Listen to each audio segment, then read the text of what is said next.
हमारा मुंह बंद कर और मन ले गया दो यूं और फिर मन जंगल में ले जा मैं चिड़िया टूटती है मुंडा में और फिर इस्लाम पूरा फिर आप ले गया और फिर दो इन चोरा मेरे साथ गलत काम करिया और दो फिर आ गया वो भी गलत काम करिया और फिर मन छोड़ गया तालाब पर फिर मन यान किया भाई घर का मत बता तो नहीं मार देना। राजस्थान के टोंक जिले की रहने वाली इस लड़की के साथ कुछ दिन पहले ही 4 लोगों ने गैंगरेप की वारदात को अंजाम दिया था। गैंगरेप की घटना के बाद आरोपी गिरफ्तार कर लिए गए थे, लेकिन इस मामले को लेकर अब गहलोत सरकार की मुश्किलें बढ़ने लगी हैं। विपक्ष ने सीएम गहलोत के खिलाफ ट्विटर पर जंग छेड़ दी है। लोग ये पूछने लगे हैं कि गहलोत जी बलात्कारियों को फांसी कब होगी। रिपोर्ट के लिए जब जाते हैं, मेडिकल रिपोर्ट के लिए जाते हैं, डॉक्टर कहते हैं कि बच्ची खुद ही बदचलन है। ऐसी जब हमें पता लगता है तो हमने वहां से दूरभाष से माननीय सांसद साहब ने पुलिस अधीक्षक महोदय से फोन पे बात करते हैं कि इस तरह से जांच की जा रही है। तो वो संतोषपूर्ण जवाब नहीं मिलने के बाद में वहां से हम सब मिलके उपाधीक्षक एडिशनल एसपी ऑफिस के यहाँ आते हैं। यहाँ पे एडिशनल एसपी से हम बात करते हैं, उनसे कहते हैं कि आप लोग जांच सही नहीं कर रहे हैं।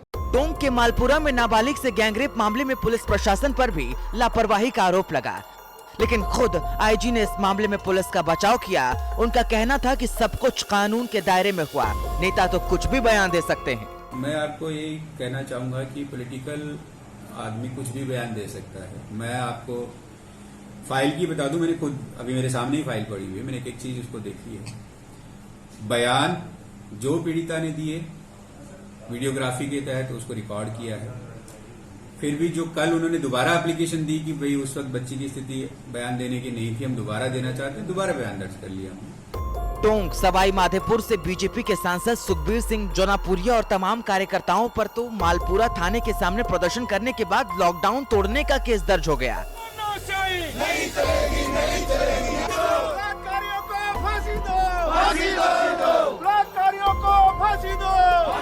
जिसे लेकर जौनपुरिया के साथ ही बीजेपी के प्रदेश अध्यक्ष सतीश पुनिया ने भी सीएम गहलोत से वीडियो कॉन्फ्रेंसिंग में सीधा सवाल कर डाला। हमने क्या गुनाह किया था कि सिर्फ 15-20 आदमी एक एडिशनल एसपी के जाकर बात की कि हमने ज्ञापन दिया।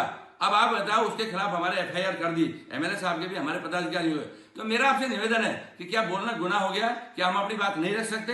जिस लड़की के साथ अत्याचार हुआ बंथली में, जो अभी बात रामकुमार वर्मा जी ने उठाई थी, उस आदमी वो लड़की मार दी गई, उसके साथ रेप हुआ। अभी तक एफएसएल रिपोर्ट उसकी नहीं दी गई। अभी जब बात की तो कह रहे जी वो सीआई जो है वो सस्पेंड चल रहा है। तो सीआई सस्पेंड हो गए, बाकी थाना तो है। अभी मालपुरा की जो घटना की बात है, माननीय मुख्यमंत्री जी खुद आपके वहां पर जब उसकी डॉक्टरी हुई, उस लड़की की उम्र 19 साल लिख दी उन्हें। वो तो शुक्र है उसे डॉक्टर का नहीं मिला और हॉस्पिटल में के बजाय आपने स्कूल में हमने कोई सर्टिफिकेट नहीं लिया, उनमें उसकी उम्र 16 साल निकली है। मैं जिस विद्वेष की बात कर रहा हूँ, हमारे 2 एमएलए के खिलाफ आपने यहाँ मुकदमे दर्ज हुए आपके यहाँ। अभी वो लोग लोकतांत्रिक तरीके से हमारे सांसद और विधायक मालिका के लिए बात कर रहे थे, उनके खिलाफ मुकदमे दर्ज हुए हैं। तो कम से कम मुझे लगता नहीं है कि इस तरीके से लोकतंत्र में कोई आवाज दबाई जाएगी। टोंक में हुई घटना के बाद सांसद जौनपुरिया के साथ ही सरकार में मंत्री अशोक चांदना भी पीड़िता के घर पहुंचे थे। हालांकि मुआवजे का ऐलान तो नहीं किया, लेकिन जल्द इंसाफ दिलवाने का भरोसा जरूर दिया था। दिन हो गया, जो हादसा हो गया वो हादसा, और वो दिन तो वापस कभी आ नहीं सकता। लेकिन सरकारों का, हमारा सबका काम है कि हम अच्छे बुरे समय में अपने प्रदेश के लोगों के साथ में खड़े रहें, उन्हें सबल दें, उन्हें मदद दें और उन्हें आगे ज़िंदगी में चलने के लिए हिम्मत उनकी बढ़ाएं। निश्चित रूप से ये एक बड़ा हादसा इस परिवार के साथ में हुआ है और मैं समझता हूँ कि पुलिस ने तुरंत कार्रवाई करते हुए चारों नामजद अपराधियों को एक ही दिन में, 2 ही दिन के अंदर गिरफ्तार कर लिया है। तो जो अपराधी हैं उन्हें कानून के दायरे में रहते हुए सख्त से सख्त सजा मिलेगी, ये मैं आपको विश्वास दिलाना चाहता हूँ। बीजेपी सांसद सुखबीर सिंह जौनपुरिया ने पीड़िता के लिए सरकारी नौकरी और 50 लाख रुपए के मुआवजे की मांग की है।